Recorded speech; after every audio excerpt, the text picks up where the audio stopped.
So, straight in on the action.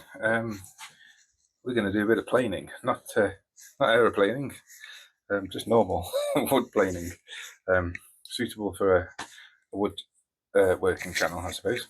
So this is the plane I have. It's one of the first tools that I bought. It's Faithful brand.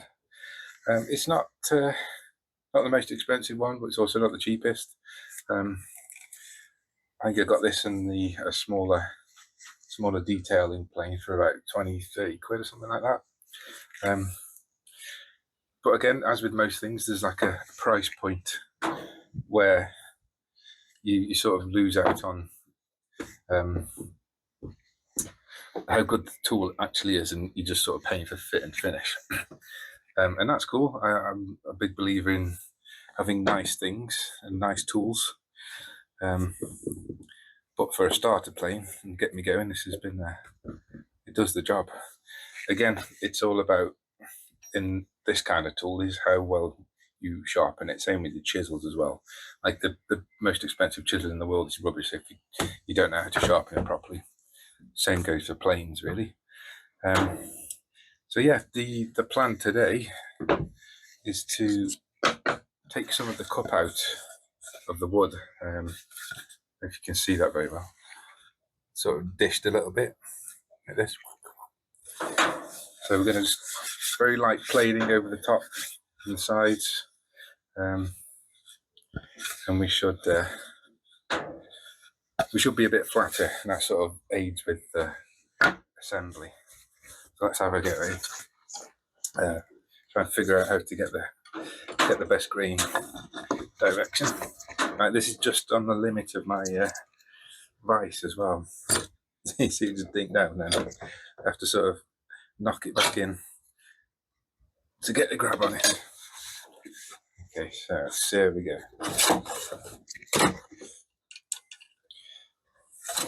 Get it set right first. I think we're going against the grain here.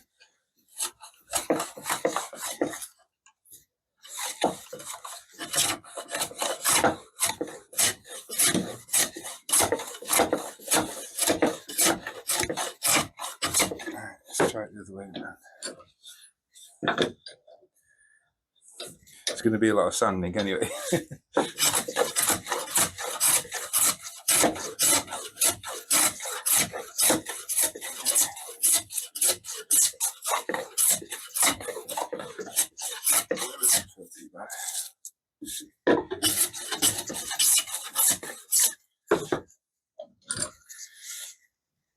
But yeah, it's definitely taken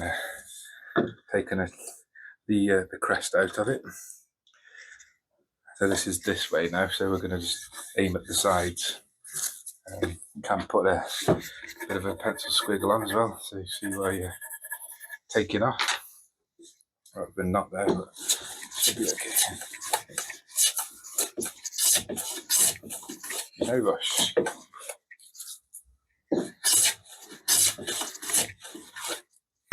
Tighten the vise up a bit better.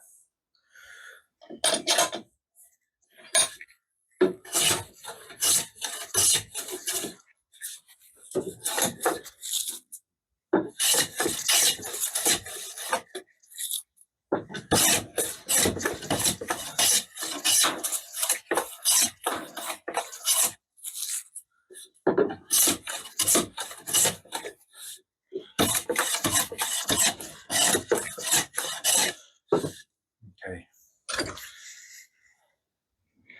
Yeah, I think that'll do a bit of sanding. Right, well, I'll speed you up for doing these bits. I'll see you on the other side. It's good weather for doing this kind of work. I'm sweating buckets already. It was 22 degrees Celsius by 8:30 this morning. It's very unusual.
Okay, so that's took some of the cupping out, and we'll have a go at getting the ends a bit squarer. I'll use my square to set that up. Right then, roof sections. We're gonna have a look at removing this stock here to get a better grain join, rather than have it like this or like this. I don't think that's going to look very cool, very good. So yeah, that should be an easy enough job to do. Like I said, I'm going to do it on a sander with the belt section of the sander. I'm just going to send it in like this. I think that'll give the best chance of not ripping out any of the grain and destroying the pieces, which is a bit counterintuitive. But yeah, let's have a go at marking out. So I made this stool, but it's it's a bit of a leg squisher. It's like the right height to sit at, but the bench is too low. I don't know what to do about it. Anyway, getting away from myself here. I'm thinking about. I've noticed since I started woodworking is I'm always thinking about the next project before we even finish the one I'm doing. I guess that's just the way it goes. But yeah, I'm having fun with this one so far. Quite a few different techniques I've been using. Okay, yeah, so marking out. So I'm going to go with this orientation, so that the grain sort of, if you can see that, the grain will match and go over the top. So we need to remove this bit here and this bit here.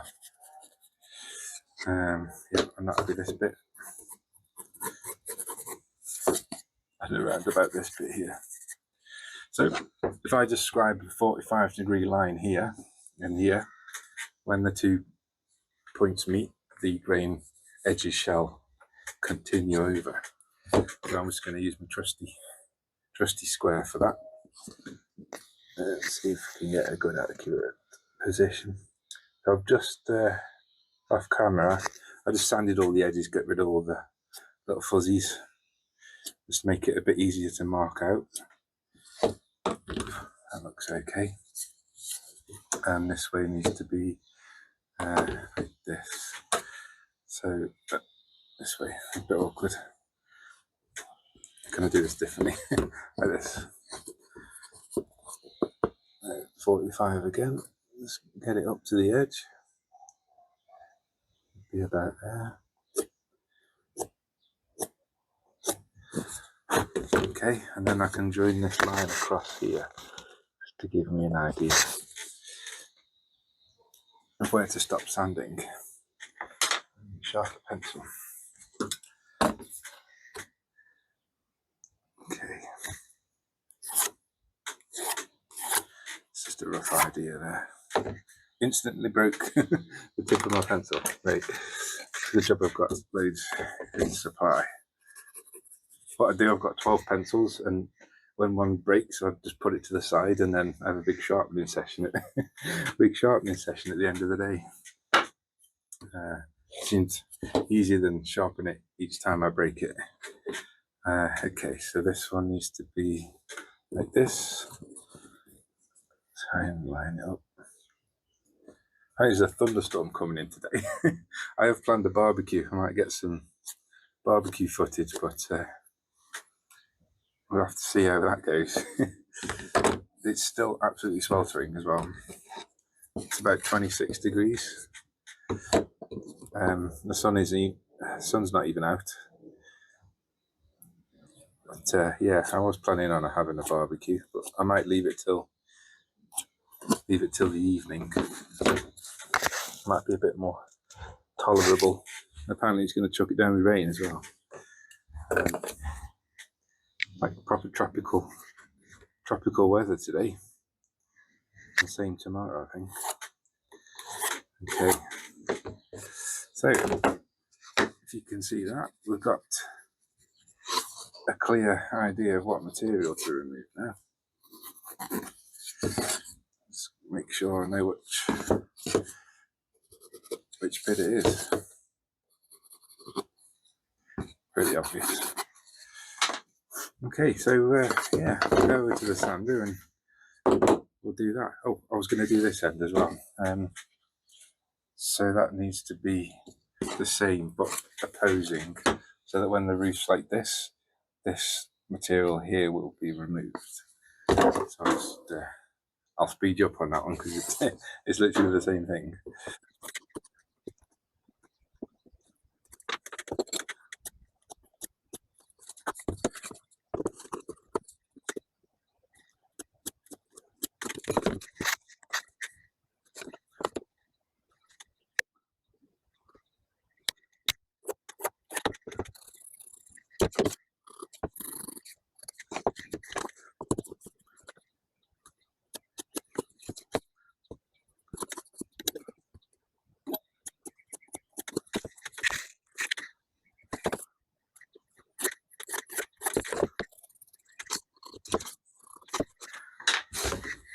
Okay, so that's all the material to be removed.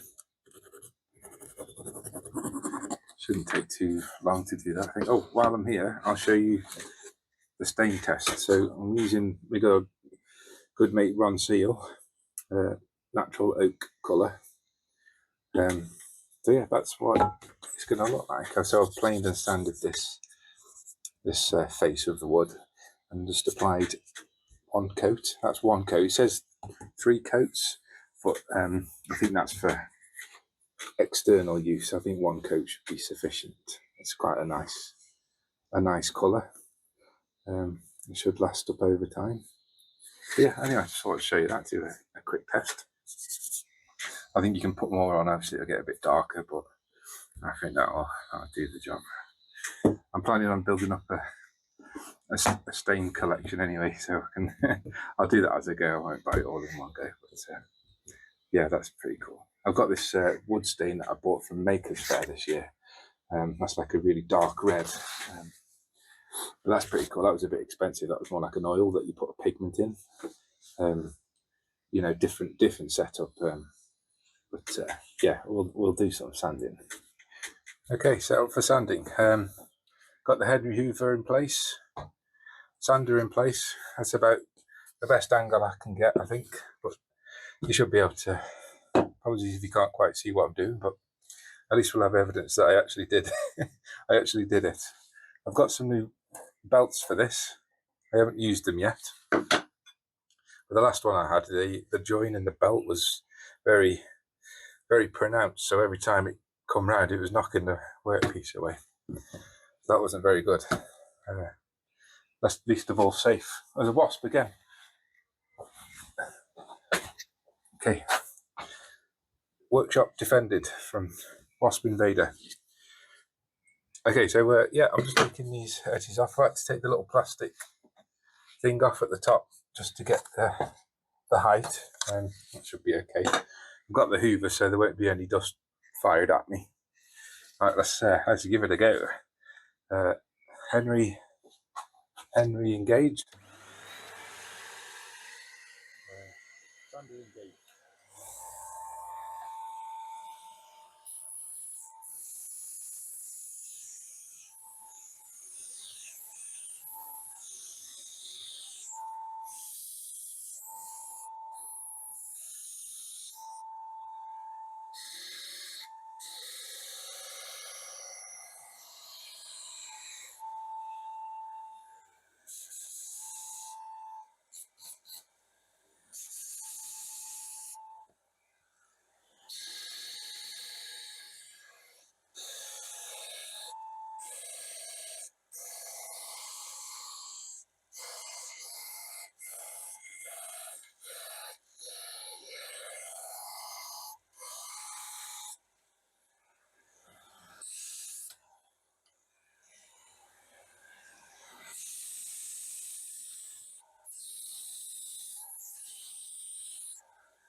It's not going as well as I expected it to.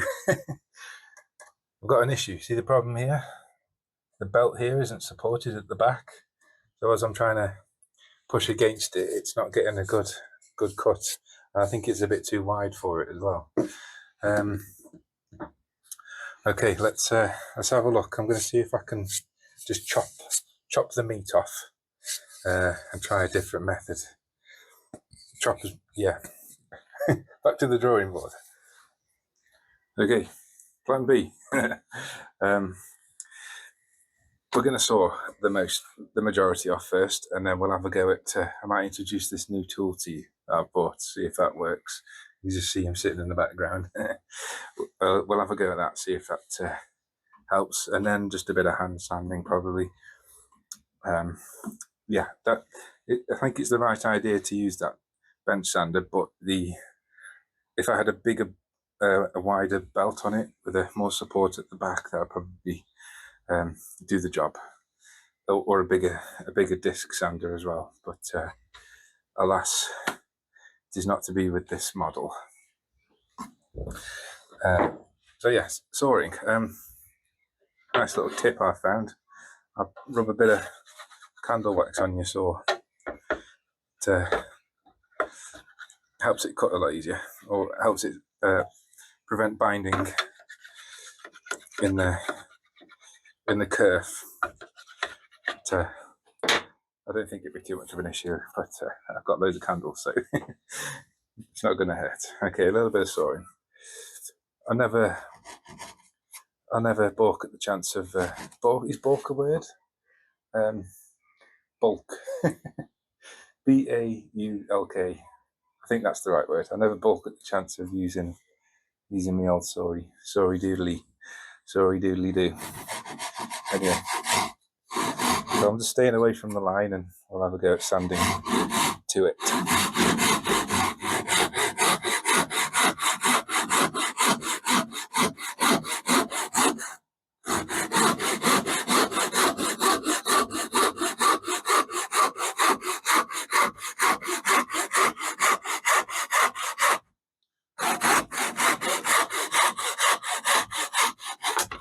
Oh, I didn't want that to happen, but I was going to go halfway and then finish off the other side. Can I get to this now? Try and stop that from happening. It was quite satisfying now. Right, let's move you around a bit. Okay, bit of sawing action.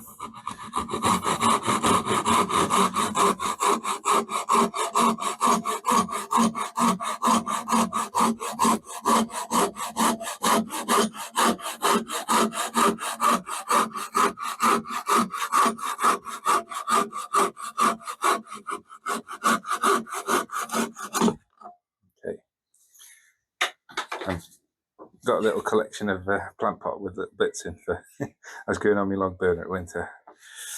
Okay, see if I can take a bit of this off. It's the sketchy bit.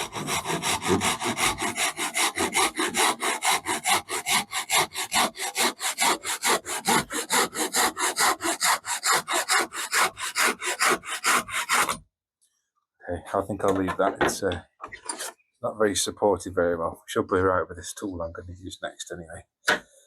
Okay, other bit. And go halfway down. See, hand tools, eh? So much for power tools. Oh well, this is the way forward.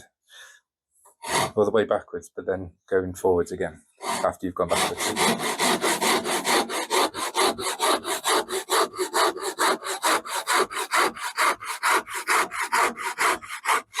Okay, I'll do the other side while I'm like so.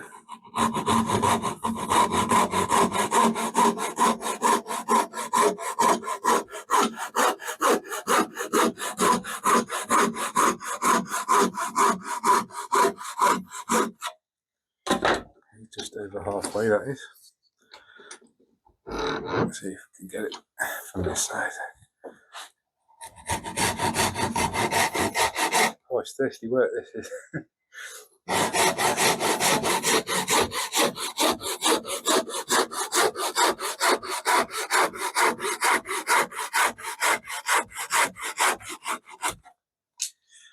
Okay, and the final cut.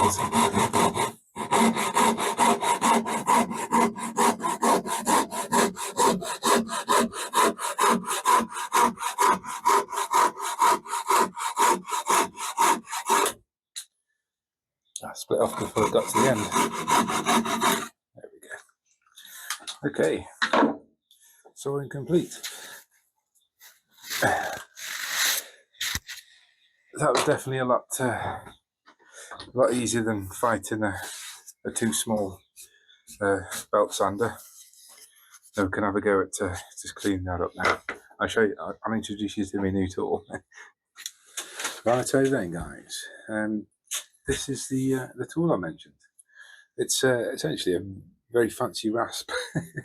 I don't know if you're familiar with the traditional rasp, but they're a solid construction, have the teeth cut into them. This one is actually made up of what essentially amounts to several hacksaw blades welded and riveted together. Has the same sort of teeth pattern as a hacksaw blade. There's a rough and a smooth side. But yeah, that's essentially what I think the idea is. With it open, the sawdust is able to remove freely. I've never actually used a traditional rasp, so I can't really compare. I might get a hold of one just for comparison's sake. But yeah, this has come with great reviews on Amazon.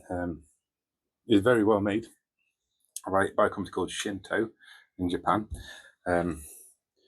Yeah, quality's great. Handle feels good. Yeah, I think this will do the job. I've been after one for a while, and I actually bought this for a different project, but this is going to come in pretty clutch for this deal with the sanding fail. Yeah, lesson learned on that one. See, power tools not always the answer, but yeah, this should give me a good workout as well. Okay, I'll show you my setup. So I've got this piece of aluminium tool plate that I got from work, and essentially this allows me to get away from the bench and have easier access to the workpiece. I can sort of clamp it easier, and if I need to hang it over, that works quite well. I used this when I did the scroll cutting with the coping saw. That was great because I could sort of attack it from more angles as opposed to just being clamped up against the workbench, which was mildly frustrating. But yeah, I think this will work. I've put the edge of the workpiece. I've already had to go on one side just to see if it works. But what I've been doing is put the edge up against the edge of the tool plate, so that I've got an idea of where my angle is, and obviously I can match it up to the line that I've scribed on. Yeah, so it's quite effective. So yeah, I'll get you set up in a shot. I turned into Sean Connery then. I'll get you set up in a shot, and I'll just blast through it, and we'll go at warp speed, warp factor 6, and we'll just get that done. Yeah, I'm still sweating buckets, by the way. It's still about 28 degrees and getting warmer. But yeah, it's a good workout. Okay, I'll set you off.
there we go.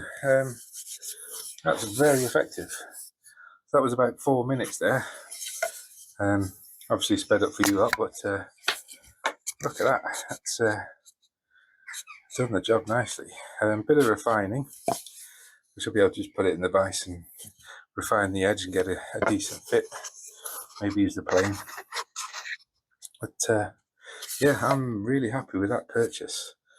Yeah, I'll it that way. So you can see how the brain, see how my brain works. So the grain should follow over there. I'll try and tighten that. I'll get the square one. I'm going to do that off camera. Just take it easy. Yeah, solid purchase. Hi friends, Future Dave here. I've split this build into 3 episodes. I'm still getting used to how much recorded footage turns into actual video playtime, because I'm speeding things up and well, I'm not slowing things down, but it's already boring enough. But that kind of like gives you how much actual runtime on the video. So I'm trying to still keep it to half-an-hour episodes. That seems to be pretty good. I don't want to do any hour long. So maybe in the future. We'll see how it goes. So you're gonna have to be patient for episode 3, the finale.